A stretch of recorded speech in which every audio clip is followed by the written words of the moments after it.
Before Drake and Altair, someone else was scrambling up the sides of ancient buildings, clinging for dear life.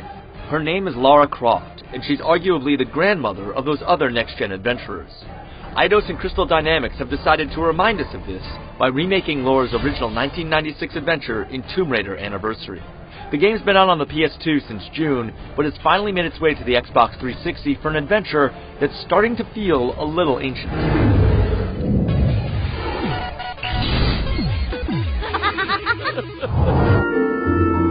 Still set in 1996, Anniversary follows Lara as she's hired by Jacqueline Natla to find the 3 pieces of the lost Scion of Atlantis. An obsession of both hers and her late father's, Lara immediately sets out on a globe-trotting adventure full of intrigue and large doors that need opening. Before the Tomb Raider storyline became a soap opera with Lara's supposed death and false accusations of her being a murderer, the Tomb Raider games were simple, straightforward adventures. Anniversary obviously returns to that formula, for better or worse. While the story wouldn't win any awards, even in '96, it also doesn't get in the way of what the game is really about. All right. I'm convinced.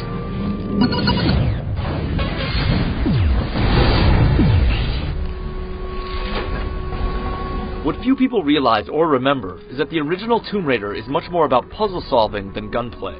Nothing's changed here, as the location-based puzzles can definitely be challenging. The good news is that the solutions are usually much more obvious than you think. It's easy to run past a switch without seeing it, yet the level design is rarely to blame for becoming stuck or frustrated. If you're looking for a lot of mileage out of your gaming cash, Tomb Raider Anniversary isn't a bad choice. The single-player quest is basically the same length as the classic version, which is to say, it's pretty lengthy. But there's also a large amount of unlockables and collectibles. Collecting hidden relics in each level rewards you with extra goodies, and Croft Manor allows for more puzzle solving outside of the main story. Content-wise, Anniversary stands as a reminder of how the length of games has seriously been chopped over the last couple years.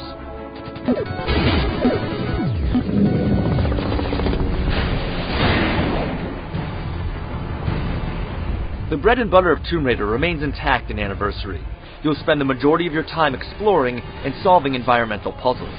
This is what the series started with, and it's great to get back to it. Those who missed the original Tomb Raider boat might be surprised at the repetition, as you're essentially looking for ways to open doors for the majority of the game. The Tomb Raider faithful will notice differences from the original right away. The gameplay advancements from last year's Tomb Raider Legend have carried over here, including the always entertaining grappling hook. In fact, all of Lara's actions feel incredibly solid. Between shimmying, balancing, and diving, you won't tire too easily of getting from one place to another. The combat is limited and pretty straightforward, but then again, you're not playing a Tomb Raider game for Devil May Cry style action.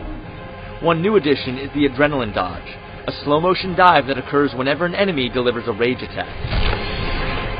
Once in mid-dive, 2 targeting reticles align, allowing you to issue a one-shot kill. There really isn't any skill involved other than pushing a button at the right time, but it does spice up the action nonetheless. Unfortunately, when you do encounter enemies, you may find them stuck on a piece of architecture. There are glitches like this to be found throughout the game, and they're definitely hard to ignore.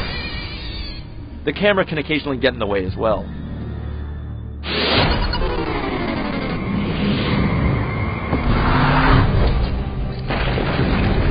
The PlayStation 2 version of Tomb Raider Anniversary came out over the summer, so it's pretty obvious that the game wasn't developed for the 360 from the ground up.